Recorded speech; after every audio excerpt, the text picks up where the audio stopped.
My mission is simple, to make you money. I'm here to level the playing field for all investors.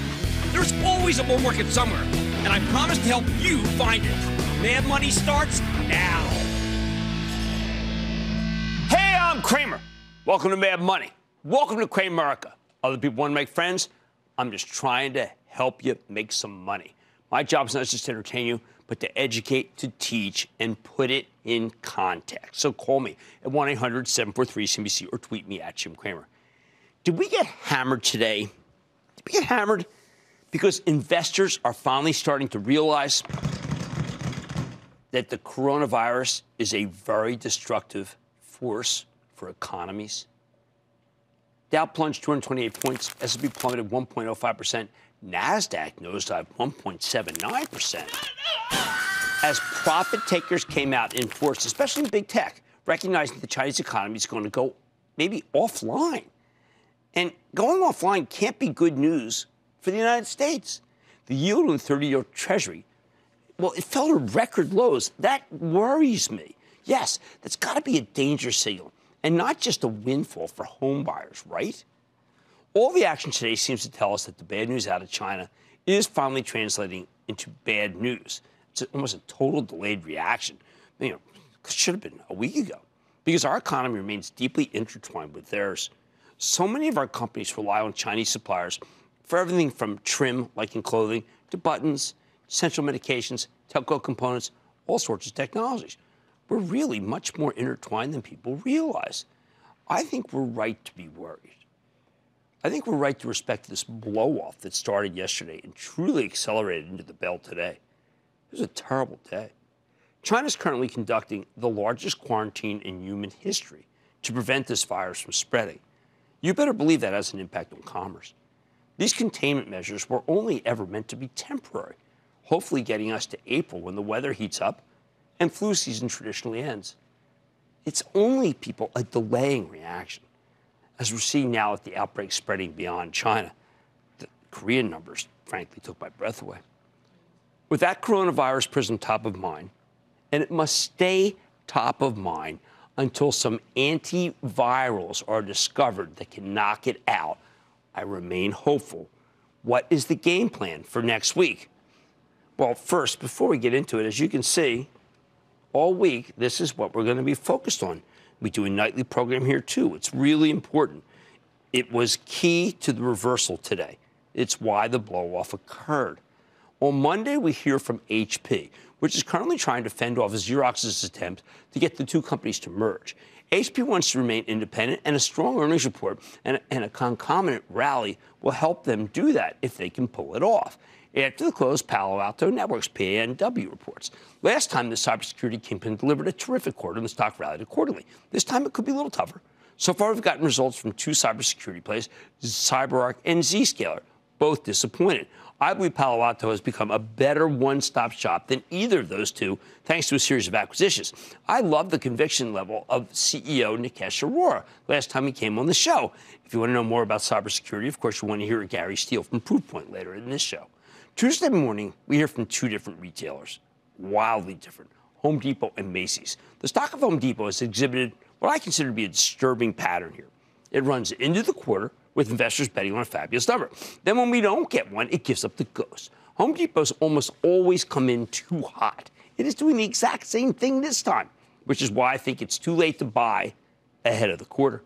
Macy's is the opposite. The stock trades as if the possibility of a comeback is nil, and the chain's merely a shadow of its former self. Their bonds were just downgraded to junk, and the company's frantically trying to close stores that have been a burden. That list of troubled locations never seems to go any shorter, does it? Macy's needs to show something good, some growth, or I predict more debt downgrades and a stock that can't even hold the 15 level. After the close, we get results from Salesforce. Now, this is a stock that is finally reflecting the underlying company's incredible growth prospects after a period of hesitation and concern that it's just doing its growth by acquisition. Now, we own Salesforce from my Charitable Trust, which you can follow along by joining the ActionAlertsPlus.com club, and we just actually trimmed some. We had a huge gain. Bulls make money, bears make money, and hogs get slaughtered. When you have interest rates this low, there are some real winners, and one of them is Toll Brothers. Yes, the high-end home builder. I expect Toll to report an excellent quarter, 30-year, all-time lows. Well, what else? Here's one we've been watching closely. It's the heavily shorted Real. This is an online consignment store. This company's taking a lot of criticism for supposedly slipshod execution, including a brutal piece from this network. Stock sure acts horribly. I don't know, Oliver Chen over at Cowen likes it very much. We'll see. Also on Tuesday, a stock that I think mocked all fundamental research in its rally this week, Virgin Galactic reports. This is the poster child for the kind of ultra-speculative stocks that have exploded higher of late, although it totally cooled off today. Virgin Galactic is a space tourism company. Maybe they'll tell us that they're ahead of schedule, but I'm skeptical, and I think it's justifiably losing altitude. At the end of every big move in my life, we've had stocks like this that go from 9 to 38. Every one. It's looking similar. Wednesday, we find out how one of the most impressive turnarounds in business entirely, is going. When CEO Marvin Ellison, whom I think the world of, tells us what's going on with Home Depot competitor Lowe's. I expect good things from Marvin when he describes the turn, although he always stresses that it's in its infancy. Then there's TJX, which is exactly kind of off-price retailer that can work here. I'm betting on a strong quarter from the parent of TJ Maxx and Marshalls, particularly because you keep seeing outfits like Pier 1. These companies go out of business or go bankrupt. Well, that's good for TJX. After the close, there's a real quandary. Marriott International. This hotel company, which is so good, has a huge business in China. A lot of it bought when it acquired Starwood. I'm wondering if the rest of the world's strong enough to offset what is some obvious Chinese weakness. We're going to find out. Etsy reports the last quarter simply wasn't special enough to send the stock higher. That said, this is Etsy's era, and the online handicrafts marketplace from Brooklyn could put up some good numbers. I'd go with them, not against them. Then there's Square. And today's weakness aside, this thing's been on fire. The payment space is red hot. Square's technology is at the heart of it. We just started liking again after a long period where we decided, no thank you. Thursday's jam-packed with tons of companies reporting. First, you got Best Buy. Now, when will people stop dissing this chain? Best Buy's figured out how to sell electronics better than anyone else in the world. Most customers need help with technology, and they've got the best help. Anheuser-Busch, well, I'm going to tell you, that's Anheuser-Busch InBev now. Bud reports. Now, they came up with this thing called Bud Light Seltzer. That's a 5% solution to the next big drink craze, and it's really taken off. But will it be large enough to matter to the company? Or will Bud's core business be so weak that Spiked Seltzer can't save anything? We're going to find out. I think it's too small to move the needle, unlike Boston Brew. Now, I like the combination of Keurig, Dr. Pepper very much. I got a new Keurig for my birthday that makes a pot of coffee to the left and a single shot to the right. I love both. Meanwhile, is there anything better than a Diet Dr. Pepper on a Friday afternoon? Maybe a Diet Mountain Dew. And I know that's a controversial statement. I expect a good quarter from Keurig Dr. Pepper. After the close, we hear from Dell, which has been a real seesaw. I'm a believer, but it's been a tough slog. We need a good quarter from Dell to break out of its range. Dell subsidiary VMware, they report too. Now, we're talking about a cloud king, so therefore I expect good numbers. There are plenty of people who don't like my new stance that you can't make money in oil long-term anymore. Still, we hear from, now remember, I'm talking about the stocks. Still, we hear from the two, I'd say, with the exception of Pioneer, the most intriguing ones out there. Occidental, OXY, and EOG. They've made heavy investments in Texas, but now Wall Street wants investment to be curtailed and profits returned to shareholders. Let's see if these two understand the tenor of the times. Finally, on Thursday night, we hear from two companies that have delivered endlessly, followed on Friday by two companies that have fared poorly. The good, Workday and The Trade Desk, a cloud king and a cord-cutting play. The bad, Wayfair with its Valentine's Day massacre of layoffs, and Foot Locker with its relentlessly falling stock. I'm betting the future looks a lot like the recent past. Here's the bottom line. The most important thing you need to know about next week is that the coronavirus will color everything.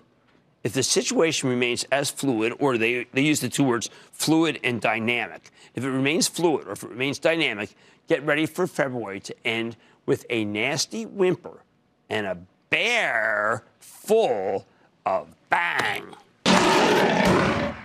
Abdullah in Virginia. Abdullah. Hi, Jim. How are you? I am good. How about you, Abdul?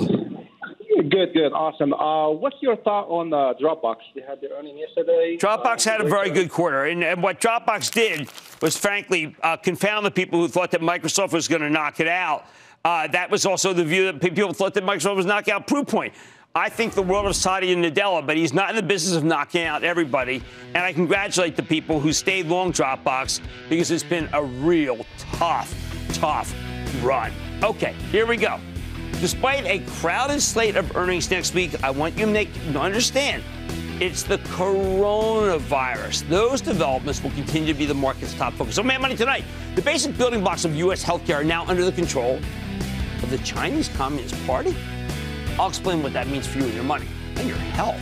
Then, time to get social. When it comes to Facebook, Twitter, Pinterest, and Snapchat, who still comes out on top? What's the reshuffling here? I'm talking the next frontier in cybersecurity with the CEO of Proofpoint. So, stay with the monetizable Cramer. Don't miss a second of Mad Money. Follow @Jim Cramer on Twitter. Have a question? Tweet Cramer. #MadTweets. Send Jim an email to madmoney@cnbc.com or give us a call at 1-800-743-CNBC. Miss something? Head to madmoney.cnbc.com.